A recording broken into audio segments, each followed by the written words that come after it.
I am doctor Sarika और आज हम स्टार्ट करने वाले हैं क्लास 10th का एक नया चैप्टर जो बहुत इंटरेस्टिंग है, बहुत इजी है और बहुत ही मज़ेदार है, जिसका नाम है आवर इन्वायरमेंट। ये जो चैप्टर है इसमें जितने भी टॉपिक्स हम कवर करने वाले ये सब कुछ आपको पता है ऑलरेडी। हर एक छोटी छोटी डिटेल, हर एक टॉपिक के बारे में आप ऑलरेडी जानते हो, बस हम लोग को समझ नहीं आता कि उसको कैसे एक जगह इकट्ठा करके एक टॉपिक के बारे में लिखे। तो बेसिकली ये बात हम वही चैप्टर के बारे में टॉपिक्स उसके कवर करेंगे और देखेंगे कि किस तरीके से हमें इसके क्वेश्चंस अटेम्प्ट करने हैं या क्या है। अदरवाइज़ आपको जो भी इस चैप्टर में जितनी भी इंफॉर्मेशन आएगी वो ऑलरेडी नोन है आपके लिए, ठीक है। तो पहले स्टार्ट करते हैं इन्वायरमेंट। इन्वायरमेंट क्या होता है? एवरीथिंग दैट सराउंड अस, जो भी हो, चाहे वो लिविंग कंपोनेंट्स हो, चाहे वो नॉन लिविंग कंपोनेंट्स हो, जितने भी हमारे चारों तरफ जो भी प्रेजेंट है उसको हम इन्वायरमेंट बोलते हैं। फॉर एग्जांपल अगर इस रूम की हम बात करें तो हमारे इन्वायरमेंट में ये बोर्ड भी है, मैं हूँ, आप हो, जितनी भी चीज़ें हैं, चाहे वो लिविंग हो चाहे वो नॉन लिविंग हो, एयर है, लाइट है, एक टेम्परेचर है रूम का, ये सब जब एक साथ आते हैं, इंटरैक्ट करते हैं, तो उसको हम बोलते हैं इन्वायरमेंट। जैसे कई बार आपने देखा होगा कि आप नई जगह पे जाते हो अकेले, तो आपके पेरेंट्स घर जाके पूछते होंगे आपसे कि वहाँ का इन्वायरमेंट कैसा था, वहाँ के लोग कैसे थे, वहाँ का इंफ्रास्ट्रक्चर कैसा था। दैट मीन्स उसमें लिविंग भी आ गए और उसमें नॉन लिविंग भी आ गए। तो ये है आपका इन्वायरमेंट। अब जब लिविंग कंपोनेंट्स और नॉन लिविंग कंपोनेंट्स आपस में इंटरैक्ट करते हैं किसी एक एरिया में, तो उसको हम बोलते हैं इकोसिस्टम। सो नेक्स्ट हम देखते हैं इकोसिस्टम क्या होता है। That means all the interacting organisms in an area together with the non-living constituents form an ecosystem। अब ecosystem भी हर एक उसका अलग अलग होगा। जैसे फॉरेस्ट का इकोसिस्टम अलग होता है, पॉन्ड का इकोसिस्टम अलग होता है। मतलब किसी एक एरिया में लिविंग और नॉन लिविंग जब आपस में इंटरैक्ट करते हैं तो एक इकोसिस्टम फॉर्म कर लेते हैं, ठीक है। वो डिफरेंट डिफरेंट इकोसिस्टम, जैसे आपने पढ़ा होगा एक्वाटिक इकोसिस्टम होता है, टेरेस्ट्रियल इकोसिस्टम होता है, तो इस तरीके से ये कैटेगराइज्ड होते हैं। लेकिन सबसे पहले हम बात करेंगे कि कितने टाइप्स के होते हैं इकोसिस्टम। इकोसिस्टम जो है आपके दो टाइप के होते हैं, एक आपका नेचुरल होता है और एक आपका आर्टिफिशियल होता है, राइट। अब नेचुरल मीन्स जो नेचर में ऑलरेडी प्रेजेंट है, मीन्स हमें उसको बनाने की ज़रूरत नहीं है, वो ऑलरेडी नेचर में एग्जिस्ट करता है। जैसे मैंने अभी एग्जांपल आपको बोला, फॉरेस्ट इकोसिस्टम हो गया आपका, पॉन्ड इकोसिस्टम हो गया, ओशन इकोसिस्टम हो गया, ये सारे those ecosystem which exist in nature, इसको बोलते हैं नेचुरल इकोसिस्टम, राइट। अब अगर हम आर्टिफिशियल इकोसिस्टम की बात करें, that means man made ecosystem, जो ह्यूमन ने बनाया है, जो ह्यूमन ने मैन्युफैक्चर किया है, प्रोड्यूस किया है। जैसे आपके घर में बहुत सारे घर में होता है, एक्वेरियम होता है फिश का, राइट। तो हम उसको खरीद के लेकर आते हैं और एक छोटा सा इकोसिस्टम हमारे घर में भी होता है। आपके घर के बाहर गार्डन हम लोग जो बनाते हैं वो आपका आर्टिफिशियल इकोसिस्टम में आता है। एग्रीकल्चर फील्ड्स जो होते हैं वो आपका आर्टिफिशियल इकोसिस्टम में आता है।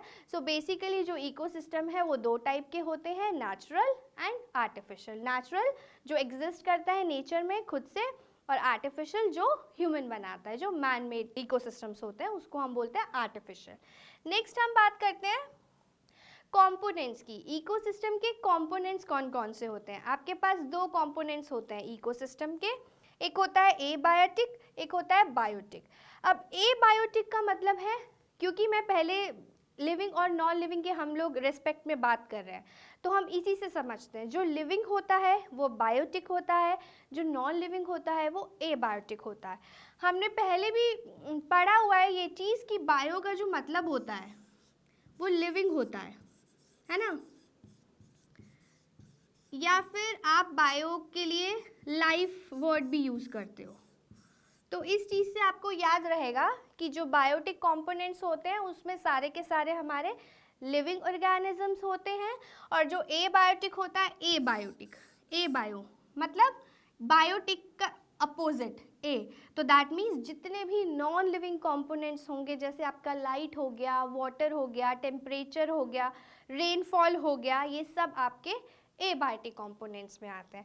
अब अगर मैं बायोटिक कंपोनेंट्स की बात करूं तो on the basis of nutrition biotic further divide होता है 3 कैटेगरीज में। अब उसको देखते हैं कौन सी है।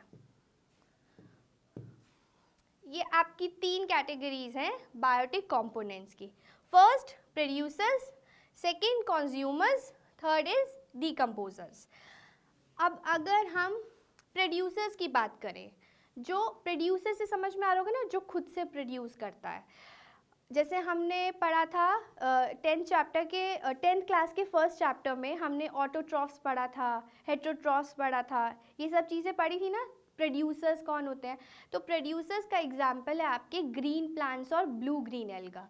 ग्रीन प्लांट्स और ब्लू ग्रीन एल्गा क्या करते हैं? They make their own food, ठीक है। तो वो आते हैं आपके प्रोड्यूसर्स में। जितने भी ग्रीन प्लांट्स होते हैं, जितने भी ब्लू ग्रीन एल्गा होता है, क्योंकि वो अपना फूड खुद से प्रिपेयर करते हैं, इसलिए उनको प्रोड्यूसर्स कहा जाता है। नेक्स्ट है आपका कंज्यूमर्स।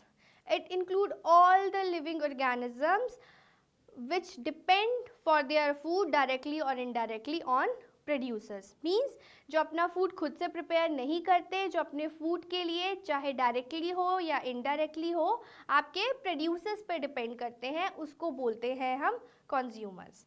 फिर आपका आता है डिकम्पोजर्स। डिकम्पोजर्स मीन्स वो organisms which decompose on dead plant and animals। जितने भी dead plants और animals पे decompose होता है, वो जितने भी होते हैं वो decomposers होते हैं। अब जो consumer की अगर हम बात करें तो consumer further divide होता है। पहला आपका हो गया herbivores,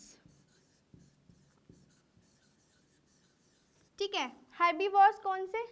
वेजिटेरियन जो होते हैं ना, जो सिर्फ प्लांट ईटर होते हैं, प्लांट ईटर हम इसको बोल सकते हैं, जो सिर्फ प्लांट्स खाते हैं, उसको बोलते हैं हर्बीवोर।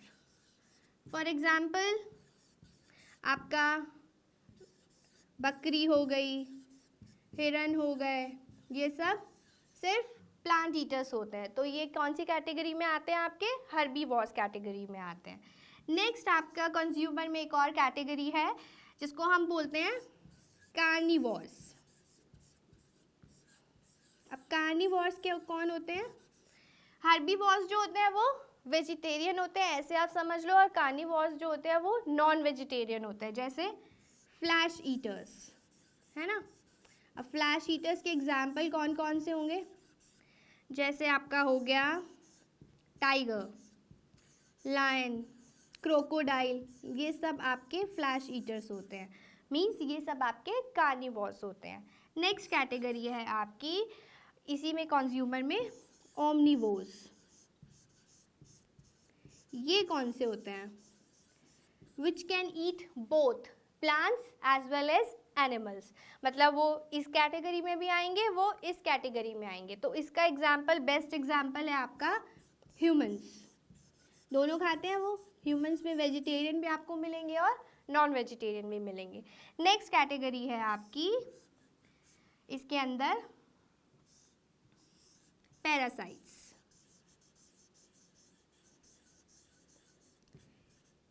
ये वो होते हैं जो दूसरे की बॉडी पर लाइव करते हैं, मतलब जीते हैं और वहाँ से अपना खाना लेते हैं। That means they live on the body of host and take food from it, ठीक है। जैसे इसका एग्जाम्पल है आपका लाइस और कस्केटा,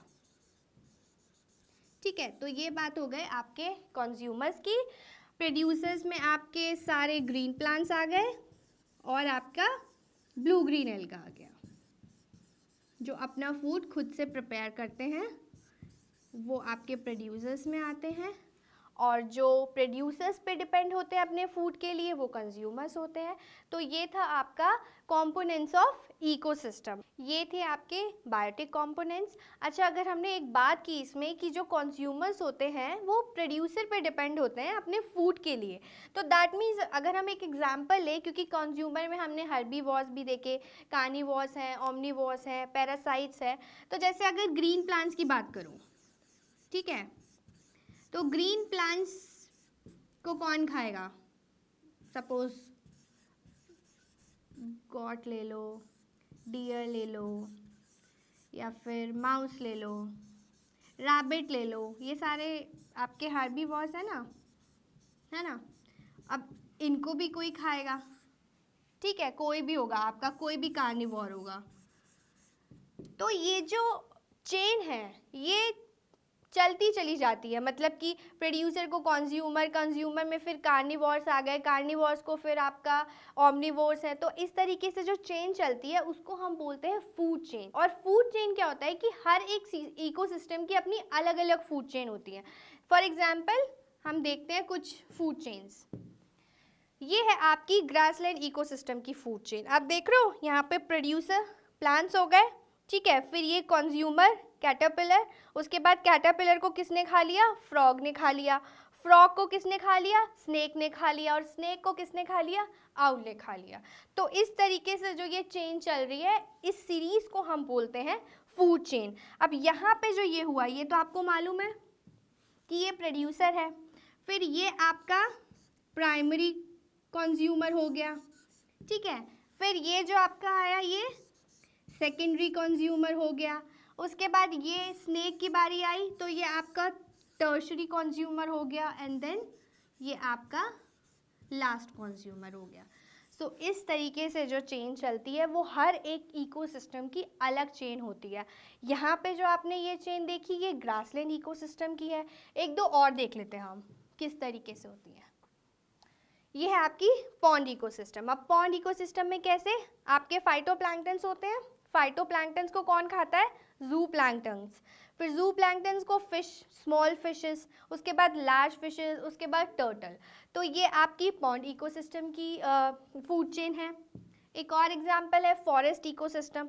अब फॉरेस्ट इकोसिस्टम में देखिए ये जो ग्रास है ये आपका प्रोड्यूसर हो गया, राइट। उसके बाद एक रैबिट, एक माउस, मतलब क्योंकि बहुत सारे हर्बीवोर्स होते हैं ना, ज़रूरी नहीं है कि एक ही हर्बीवोर होगा और वो ही ग्रीन प्लांट्स को खाएगा, बाकी की और चेन बनेगी नहीं। तो जैसे रैबिट भी खाता है, माउस भी खाता है, अब दोनों को, माउस और रैबिट दोनों को फॉक्स खा लेता है। तो जो ये वाला आया ये आपका प्राइमरी कंज्यूमर हुआ, ठीक है, और जो ये हुआ आपका ये आपका सेकेंडरी कंज्यूमर हुआ। मीन्स ऐसा ज़रूरी नहीं है कि सेकेंडरी के बाद टर्शरी हो ही हो, उसके बाद एक और लेवल हो। कुछ चेन छोटी होती है, कुछ चेन्स आपकी बड़ी होती है, लेकिन इसी तरीके से फूड चेन होती है आपकी। तो ये हो गई आपकी पॉन्ड इकोसिस्टम की बात। अब जब हम बोल रहे हैं कि एक एनिमल दूसरे को खाता है, दूसरा एनिमल तीसरे को खाता है, इस तरीके से चेन चलती जाती है। तो जब खाते हैं तो जो पहले वाले एनिमल में या ऑर्गेनिज्म में जो एनर्जी होगी दैट मीन्स वो भी ट्रांसफ़र हो रही होगी एनर्जी दूसरे ऑर्गेनिज्म में। मतलब कि अगर ग्रीन प्लांट्स में कुछ एनर्जी है तो उसको जो भी प्राइमरी कंज्यूमर इनटेक करेगा तो जो ग्रीन प्लांट्स में एनर्जी होगी दैट मीन्स वो प्राइमरी कंज्यूमर में भी ट्रांसफ़र होगी। तो जो इस तरीके से जो चेन में ट्रांसफ़र ऑफ एनर्जी होता है ना उसको हम बोलते हैं ट्रॉपिक लेवल। नेक्स्ट हम बात करेंगे ट्रॉपिक लेवल की। अब इसको हम एक बहुत सिंपल से डायग्राम से समझेंगे कि किस तरीके से होता है। जैसे पहला आपका हुआ प्रोड्यूसर, ठीक है, ये आपके ग्रीन प्लांट्स।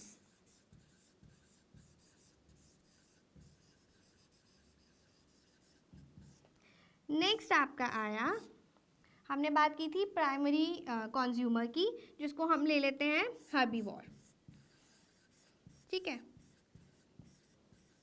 उसके बाद आपका नेक्स्ट लेवल आया कार्निवोर्स, और उसके लेवल टॉप लेवल पे आया आपके टॉप कार्निवोर्स।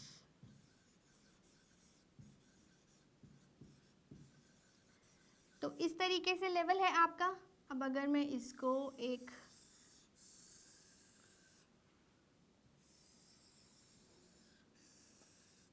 ये होता है आपके ट्रॉपिक लेवल्स। एक लेवल आपका ये हो गया टॉप, एक हो गया ये लेवल, एक हो गया ये लेवल, और एक हो गया ये। दैट मीन्स ये जो है this is first trophic level, right. ये आपका हो गया सेकेंड ट्रॉपिक लेवल, फिर ये आपका हो गया थर्ड ट्रॉपिक लेवल, और ये आपका हो गया फोर्थ ट्रॉपिक लेवल, राइट। तो इस तरीके से ट्रॉपिक लेवल बढ़ते हैं, और जो भी टॉप मतलब जो लास्ट आपका हायर ट्रॉपिक लेवल होगा उसमें हमेशा एनर्जी जो होगी वो कम होगी। क्यों? क्योंकि प्रोड्यूसर्स तो बहुत सारे हैं, उसको खाने वाले हर्बीवर्स कम हो जाएंगे, फिर उससे कम हो जाएंगे, फिर उससे कम हो जाएंगे। तो इस तरीके से ये आपके ट्रॉपिक लेवल एक लेवल से दूसरे लेवल में एनर्जी ट्रांसफ़र होती रहती है। अब क्योंकि हम बात कर रहे हैं कि यहाँ से यहाँ एनर्जी ट्रांसफ़र हुई, यहाँ से यहाँ एनर्जी ट्रांसफ़र हुई, और यहाँ से यहाँ एनर्जी ट्रांसफ़र हुई, कितनी होती है? क्या 100% होती है, या 50% होती है, या 20% होती है? कितनी होती है? आपको मालूम है कि जो ग्रीन प्लांट्स है वो अपना फूड कैसे प्रिपेयर करते हैं? Through the process of photosynthesis, right. तो जो प्रोड्यूसर्स होते हैं वो सिर्फ 1% एनर्जी लेते हैं सनलाइट से, सिर्फ 1% सनलाइट से, ठीक है। अब इसके पास जितनी भी एनर्जी है, सपोज अब ये 1% को भूल जाते हैं, सपोज इसके पास जितनी भी 100% अपनी एनर्जी है, ठीक है, ये 100% हो गई। अब ये क्या करेगा, प्रोड्यूसर जब नेक्स्ट ट्रॉपिक लेवल आएगा तो ये 100% एनर्जी में से अपनी सिर्फ 10% एनर्जी ट्रांसफ़र करेगा नेक्स्ट ट्रॉपिक लेवल पर, और बाकी की जो रिमेनिंग आपकी 90% बची वो ये लाइफ प्रोसेसेस में यूज़ कर लेगा। जैसे आपके ग्रोथ हो गई प्लांट्स की, आपका डाइजेशन हो गया, आपका रिप्रोडक्शन हो गया। अगर आपको याद हो तो हमने क्लास 10th के चैप्टर लाइफ प्रोसेसेस में ये सब चीज़ें पढ़ी हैं कि कैसे प्लांट्स अपना फूड प्रिपेयर करता है, कैसे वो सनलाइट से एनर्जी लेके दूसरे अपने अदर लाइफ प्रोसेसेस में उस एनर्जी को यूज़ करता है। तो ये क्या करता है, सिर्फ 100% में से एनर्जी में से सिर्फ 10% ट्रांसफ़र करता है। अब इसके पास 10% आ गई, अब ये इस 10% में से भी उसका, इस पूरे 10% का अगर हम 100% ले अब इसके लिए, तो उसमें से भी वो सिर्फ 10% ट्रांसफ़र करेगा नेक्स्ट ट्रॉपिक लेवल को। बाकी का जो ये 90% होगा वो आपके ग्रोथ में, आपके डाइजेशन में, रिप्रोडक्शन में एक्सेट्रा, इन सब में उस एनर्जी को यूज़ कर लेगा। अब इसके पास इसकी 10% एनर्जी आई, अब इसके पास जो 10% एनर्जी है उसका भी 10% यहाँ पे ट्रांसफ़र होता है, बाकी का यूज़ हो जाता है लाइफ प्रोसेस में। तो इस तरीके से जो 10% एनर्जी ट्रांसफ़र होती है हर एक ट्रॉपिक लेवल पे, उसको हम बोलते हैं 10% लॉ। ये 10% लॉ जो है एग्ज़ाम में आता ही है, मतलब मोस्ट ऑफ द टाइम ये क्वेश्चन आ जाता है कि स्टेट 10% लॉ। तो वो यही है कि जितनी भी एनर्जी आपके पहले ट्रॉपिक लेवल पे होती है सिर्फ उसका 10% ही ट्रांसफ़र होता है नेक्स्ट ट्रॉपिक लेवल पर। Remaining 90% energy is used in life processes in the present trophic level. जैसे आपके लाइफ प्रोसेस मैंने आपको बता ही दिया, आपकी ग्रोथ है, डाइजेशन है, रिप्रोडक्शन है, तो इसको हम बोलते हैं 10% लॉ। अब ये बात हो गई एनर्जी की, फूड की, कैसे चेन चलती है। अब जब एनर्जी ट्रांसफ़र हो रही है तो जो ट्रॉपिक लेवल में जो भी आपका लिविंग ऑर्गेनिज्म है उसके केमिकल्स भी तो ट्रांसफ़र होंगे ना। मतलब कि जैसे हम लोग प्लांट्स की ही बात करें, प्रोड्यूसर्स की, तो क्या होता है कि ग्रीन प्लांट्स के लिए हम लोग कुछ पेस्टिसाइड्स भी यूज़ करते हैं, राइट। तो जो पेस्टिसाइड्स में जो भी केमिकल्स होंगे वो प्लांट में आ जाएंगे। अब जब प्लांट को हर्बीवोर कंज्यूम करेगा, खा लेगा, तो क्या होगा कि इसमें जो केमिकल्स प्रेजेंट होंगे वो इसमें भी चले जाएंगे, है ना। जब एनर्जी जा रही है इसको खाने पर तो जो भी उसमें प्रेजेंट होगा वो भी उसके साथ नेक्स्ट ट्रॉपिक लेवल पे जाएगा। दैट मीन्स कि केमिकल्स का भी ट्रांसफ़र हो रहा है। अब हर्बीवोर्स के पास केमिकल्स उसकी बॉडी में आ गए, अब जो हर्बीवोर को खाएगा दैट मीन्स कार्निवोर्स, उसके पास भी केमिकल्स जाएंगे, राइट। अब कार्निवोर्स को जो खाएगा टॉप कार्निवोर्स, उसके पास भी केमिकल्स जाएंगे। एनर्जी में क्या था कि एनर्जी कम होती जाती थी फ्रॉम बॉटम टू टॉप, सबसे ज़्यादा एनर्जी यहाँ, उससे कम यहाँ, उससे कम यहाँ, उससे कम यहाँ। लेकिन केमिकल्स के साथ उल्टा होता है, एक प्लांट में जितना केमिकल होगा सोचो 50 प्लांट में कितना होगा। अब हर्बीवोर एक प्लांट तो खाएगा नहीं, वो तो बहुत सारे प्लांट्स खाएगा, मतलब कि उसके अंदर जो केमिकल की क्वांटिटी हो गई, अमाउंट हो गया, वो ज़्यादा हुआ। अब हर्बीवोर्स के अंदर आ गया। अब कार्निवोर्स एक हर्बीवोर थोड़ी खाएगा, वो तो बहुत सारे हर्बीवोर्स खा जाएगा एक बारी में, उसको भूख लगेगी। तो मतलब कि वो जो जितने भी केमिकल्स हर्बीवोर में वो मल्टीप्लाई हो गए, मैग्नीफाई हो गए और कार्निवोर में चले गए। ऐसे ही कार्निवोर के साथ होगा, तो टॉप कार्निवोर्स होंगे वो कार्निवोर्स खाएंगे तो केमिकल। तो एनर्जी का जो लेवल होता है वो तो डिक्रीज होता है फ्रॉम बॉटम टू टॉप, लेकिन जो केमिकल्स का अमाउंट होता है वो इंक्रीज हो जाता है फ्रॉम बॉटम टू टॉप। इसको बोलते हैं ट्रॉपिक एनर्जी लेवल और इसको बोलते हैं बायोलॉजिकल मैग्निफिकेशन। ये आपका बहुत इंपॉर्टेंट टॉपिक है, ये एग्जाम में आता ही आता है। दो चीज़ें इसमें बहुत इंपॉर्टेंट है जो आ जाती हैं जनरली, आपका 10% लॉ और आपका बायोलॉजिकल मैग्निफिकेशन।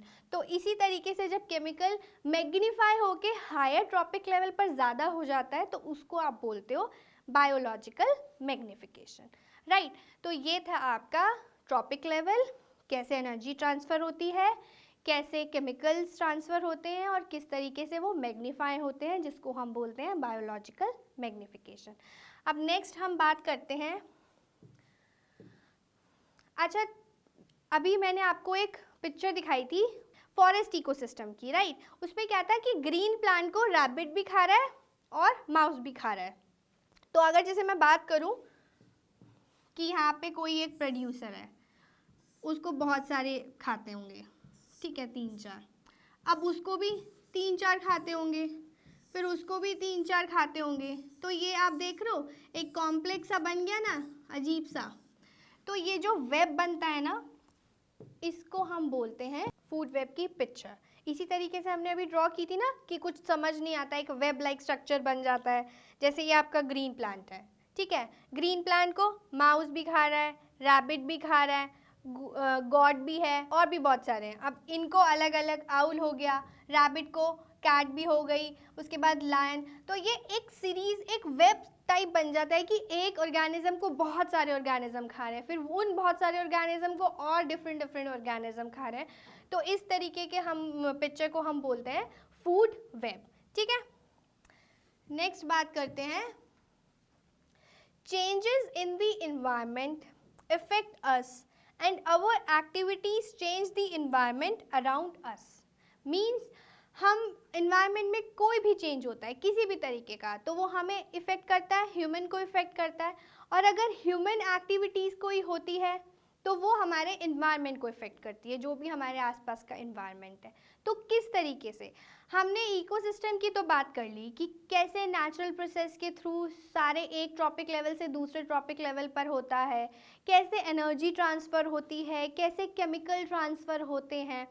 लेकिन जब उसमें चेंजेस होता है एनवायरनमेंट में, कहते हैं ना कि कुछ भी आप छेड़खानी करोगे अपनी अर्थ के साथ तो कुछ ना कुछ आपको भुगतना ही पड़ेगा, है ना। इसका एक बहुत अच्छा एग्जांपल लेते हैं, अब हम देखते हैं ozone layer and it's depletion. I think ये सब ने सुना होगा, आपने 4th क्लास में भी एक छोटा सा पढ़ा होगा इसके बारे में, 5th में भी पढ़ा होगा और 9th क्लास में भी आपने इस चीज़ के बारे में पढ़ा होगा।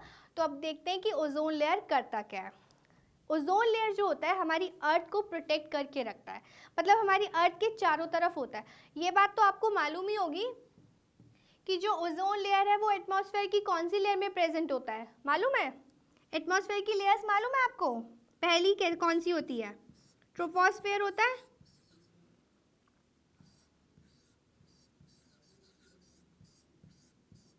उसके बाद कौन सी लेयर आती है सेकेंड लेयर एटमॉस्फेयर की? Stratosphere, right. उसके बाद आती है आपकी मीजोस्फेयर और उसके बाद आपकी होती है लेयर थर्मोस्फेयर। तो ये आपकी 4 एटमॉस्फेयर की लेयर्स हैं। अब जो ओजोन लेयर है वो स्ट्रेटोस्फेयर में प्रेजेंट होता है, यहाँ पे आपकी ओजोन लेयर प्रेजेंट होती है। और ये काम क्या करता है कि सनलाइट से जितनी भी हार्मफुल रेडिएशंस हमारी अर्थ पर आ रही होती है उसको रोक देता है, उसको स्टॉप कर देता है और सारी की सारी हार्मफुल रेडिएशंस खुद एब्जॉर्ब कर लेता है। अब जैसे ये आप डायग्राम देख रहे हो, ये अर्थ है आपकी, अर्थ के ऊपर एकदम ओजोन लेयर बनी हुई है। तो सनलाइट से जितनी भी हार्मफुल रेडिएशंस आएंगी ओजोन लेयर क्या करेगा, उसको एब्जॉर्ब कर लेगा। अगर ये ओजोन लेयर नहीं होती तो क्या होता, सारी की सारी हार्मफुल रेडिएशन सीधा अर्थ पर अटैक करती और हम पर अटैक करती बेसिकली।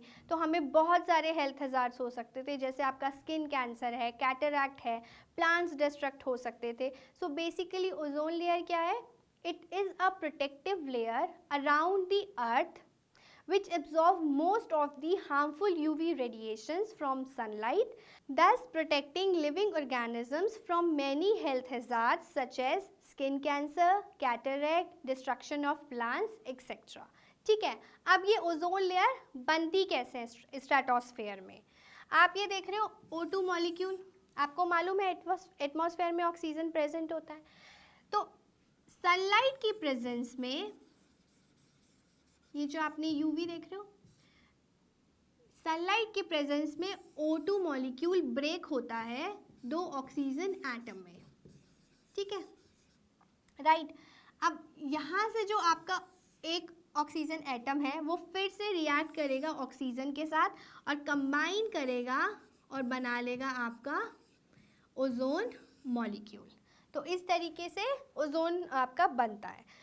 अब ओजोन मॉलिक्यूल तो बन गया, लेकिन अगेन इससे पहले आपने एक स्टेटमेंट देखा था कि अगर आप ह्यूमन एक्टिविटीज़ कोई भी एक्टिविटी करता है तो हमारे इन्वायरमेंट पे उसका इफ़ेक्ट पड़ता है।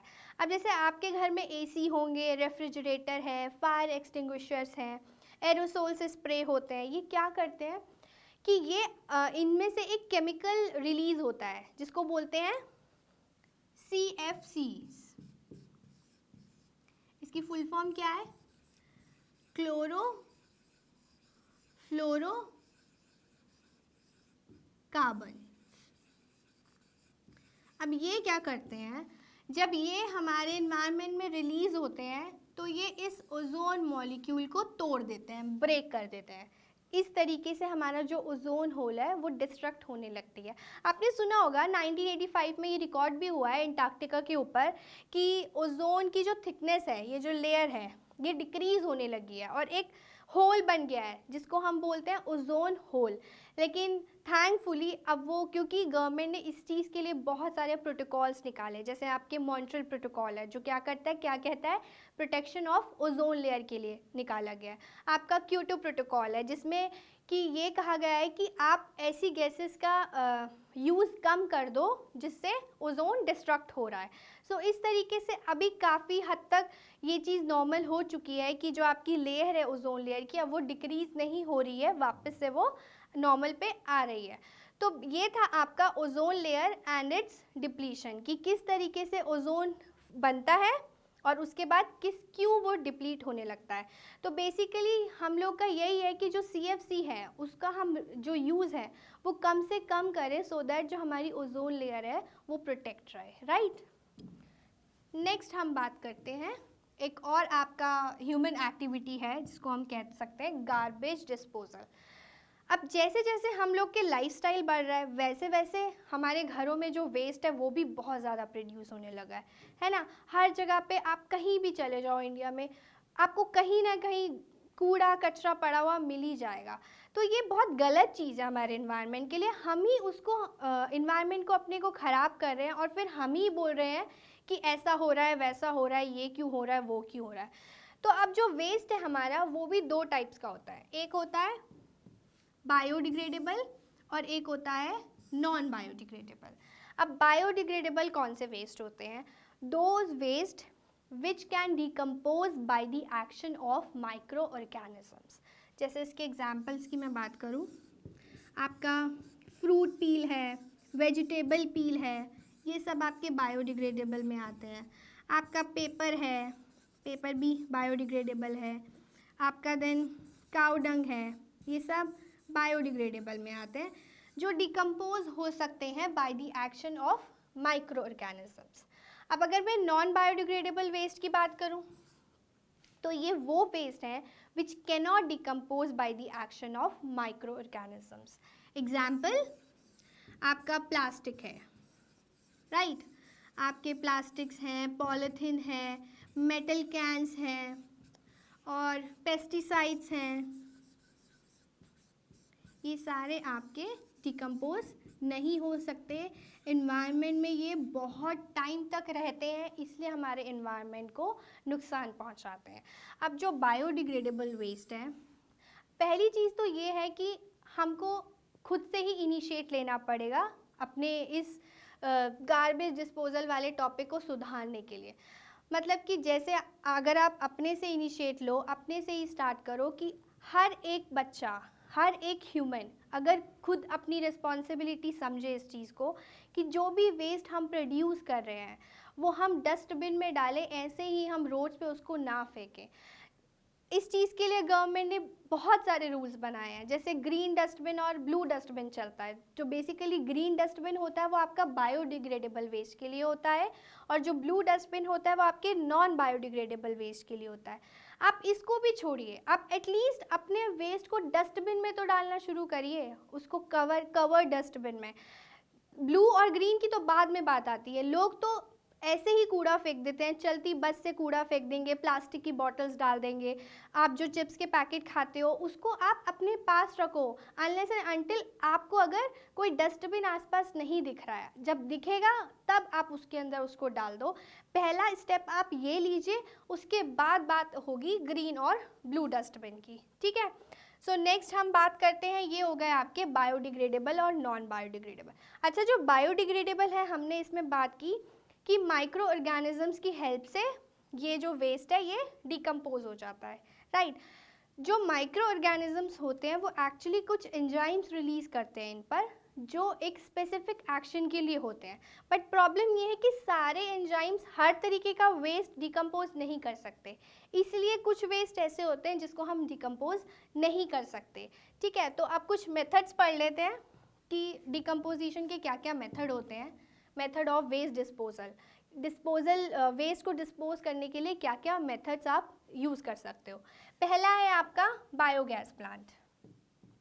अब बायोगैस प्लांट्स में क्या होता है, जितने भी बायोडिग्रेडेबल वेस्ट होते हैं वो सारे यूज़ किए जाते हैं।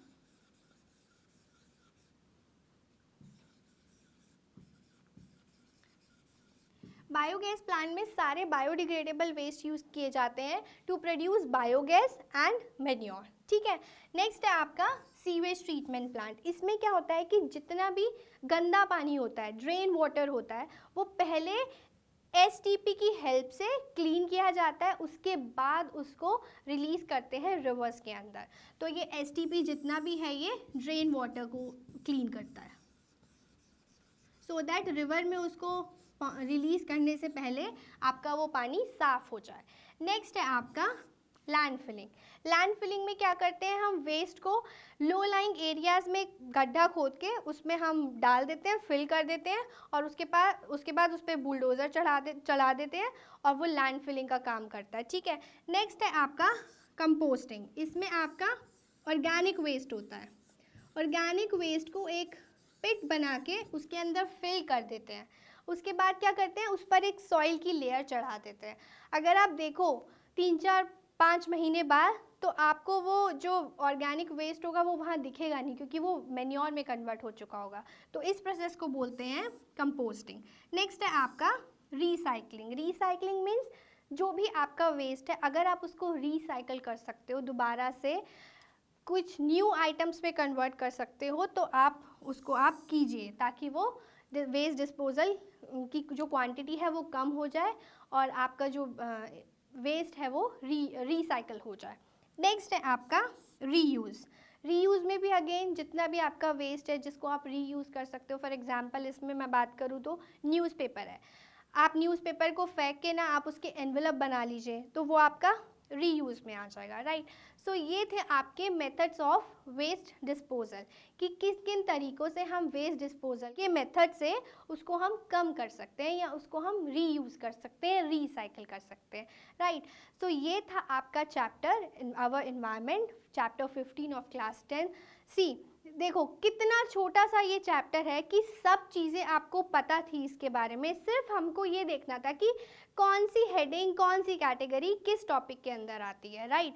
सो नेक्स्ट वीडियो में हम आपको नेक्स्ट चैप्टर के साथ मिलेंगे। Till then keep revising.